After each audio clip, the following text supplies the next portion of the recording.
and welcome to Comic Island. My name is Arden and this is my review of Deadpool 2. So I just watched this movie and I had a great time with it. It shouldn't be much of a surprise to anyone. Deadpool #1 was a great movie and really perfect in what it needed to be. It was a fun R-rated comedy that expertly nailed Deadpool's character and everything fun about him. Deadpool 2 is exactly that as well, the perfect sequel to a movie along these lines that nicely follows up on everything covered in Deadpool 1 and does so with the same charm and grace the first one did. I really had a good time watching this movie. There's a lot of genuine laughs from me, some really just profoundly funny lines and moments throughout the entire film. Some jokes didn't land with me, but there's so many in Deadpool 2 to expect all of them to make me laugh equally would be silly. Overall, it was good more than it wasn't, even if some jokes were a little predictable, on the nose, or whatever. That's fine. It was a good movie on the whole and definitely worth checking out for yourself. There's nothing about it that I would say is a must-see in terms of going to theaters or seeing it at home. Whenever you get around to seeing it, you should see it, but you do you. There's nothing special about this that has to be seen in theaters. Some movies are like that, and I would recommend you go see them in theaters. Deadpool isn't necessarily that. There's nothing wrong with it, and it's definitely worth seeing, don't get me wrong. I love the movie, it's a good movie no matter what context you see it in. I really liked the way I watched it though. I saw it kind of during the afternoon. It's the long weekend here in Canada, so it took me a little longer than typical in terms of when this movie was released to see it, which is why the review's a little later than normal. But it was kind of worth it because I got to go to a relatively quiet theater without a lot of like kids in it or loud people or anything like that. It was medium-sized crowd and there was a lot of people laughing along, which was good, and you do kind of want that sort of atmosphere, but not so many people that they were drowning out the movie itself or just laughing at every obnoxious joke there was. My favorite bit about that is I was sitting behind about 4 or 5 elderly people. Like they had to have been at least in their 50s, but they looked like they were in their 60s and 70s. And I sat right behind them just like, oh, this will be interesting to see what their reaction is to this. It's Deadpool 2, so certainly they must have some idea of what is in store.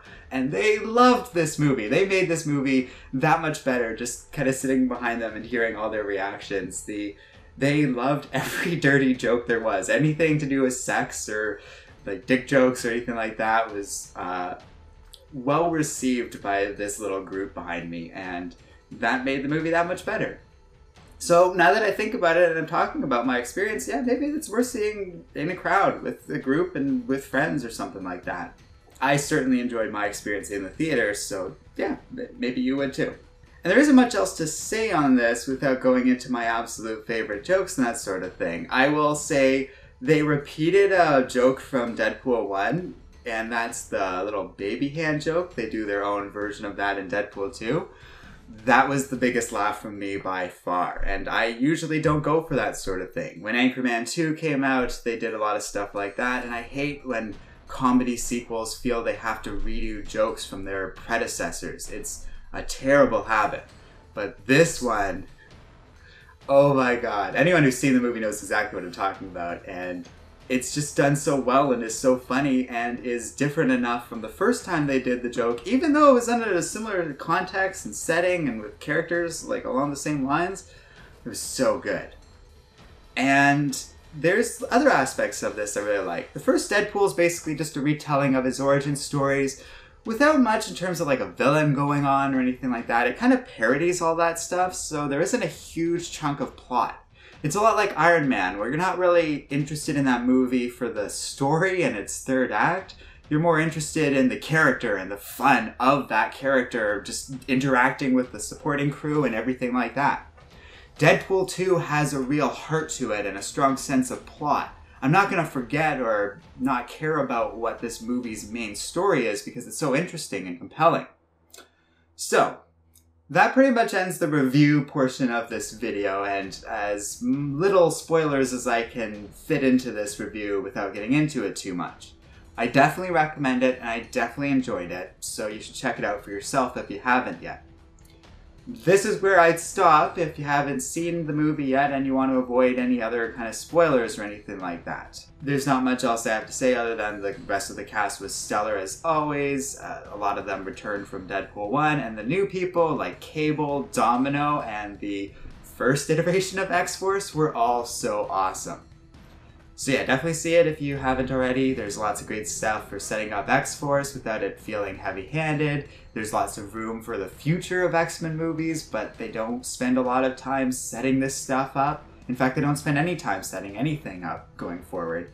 It's just you can see it all in the characters and how they do little things. There's a nice little nod to Deadpool's X-Force costume right at the end of the movie, and lots of little great bits like that. Now, we're going to move on to the more spoilery bits, because there's one more thing I want to talk about that is very spoiler heavy, so this is it. Stop watching if you haven't seen the movie yet and you care about spoilers. If you don't care, it's not that big a deal, because it's actually something that happens right away, but it merits discussion. So over the weekend, before I had seen the movie actually, I saw some people complaining about what happened to Vanessa in Deadpool 2. Now again, this is spoiler stuff, but basically right at the beginning of the movie, she dies, and people were openly bringing up the old trope of women in refrigerators. A problematic trend that existed in comic books going up into the 90s basically, and was first identified by Gail Simone. It basically is the trend of romantic interest, particularly women, being used nothing more than props, and especially as bait for just killing them off in some unceremonious way to create a false sense of danger or stakes. The most famous example of this is when it literally happened to Kyle Rayner's girlfriend in the Green Lantern comics way back then. His girlfriend at the time died and was stuffed into his refrigerator. Technically, this is what happened to Vanessa. She did die right at the beginning of the film. It was kind of used as a prop in the sense of she's just used as an excuse to drive the beginning of the story forward and give stakes, but also to give a sense of darkness and what's going on with Wade's character. It also feels like they did this to do the typical movie thing, where they tend to reset romantic stories in each movie because I guess Hollywood writers don't know how to write superheroes in a relationship or something. It's a weird trend that I don't fully understand. But I don't feel that's the exact case with what's going on in Deadpool 2. First of all, Vanessa is not just a prop. She was an integral part of the first Deadpool movie, and really the reason Wade had to live in that film. She kind of saved him. So in Deadpool 2, when Vanessa dies, it informs his character and why he's suicidal for the first act of the film, which the movie calls out itself. And the rest of the movie is basically about Wade finding meaning after losing her. So I have trouble viewing this as sexist. When the writers were asked about it, they said they didn't even think about it, and various reactionary forces on Twitter were very upset with them saying this, but I don't feel they're guilty of much of anything. Because like I said, Vanessa was never a woman in a refrigerator. She always had character to her, she always served an important part in Deadpool's story, and she was an integral part of this story. So I don't agree with the people who are criticizing this film along those lines. Deadpool 2 is full of strong female characters, an awesome woman of color doing very cool things. The fact that Vanessa died early on is just an example of the movie doing something a little different and trying to have a real sense of story to it, and not one that has been done a million times before, and it feels on all counts they succeeded. Plus, if you've seen the movie and you look at the post-credits scene, Vanessa might be back. I don't quite know how in canon that post-credits stuff is, but it was a fun idea to me. It seems like a nice way to open up the window for some changes in the plot and to bring some characters back that had otherwise died. There's even a lot of very clever in-jokes, from Shatterstar showing up and actually being from Mojo World. It's so good. So I can only gush about this movie for so long before it kind of feels like I'm just running around in circles mentioning every single joke I like, but man, I haven't watched a comedy movie like this since Deadpool 1, and that really says something about how bad Hollywood comedies have gotten lately. I've seen quite a few of them lately, ranging from The House to that one the Workaholics kids did, and others along those lines. There's one with Adam Scott in it, and he was the father of a little devil child, and that was a really fun premise for a comedy that didn't really work out.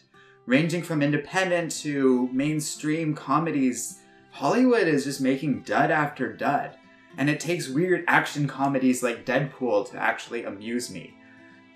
But that's another issue, but it was just something I couldn't help but think of throughout watching Deadpool 2. It's just how amused I was by it and how little amusement I get out of other comedies that are just comedies. Deadpool is a superhero film, an action film, and also a comedy, and it's way funnier than The House or any other comedy I've seen in the last couple of years. And that's shocking and sad and weird.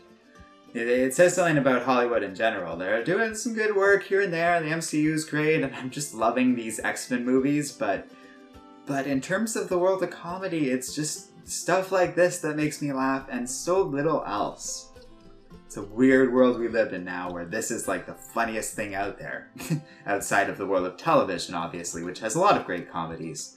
And the world of online, which is also doing really well in that regard.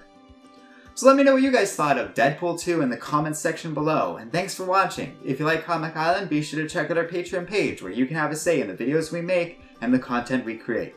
Finally, don't forget to like, subscribe, and keep reading comics.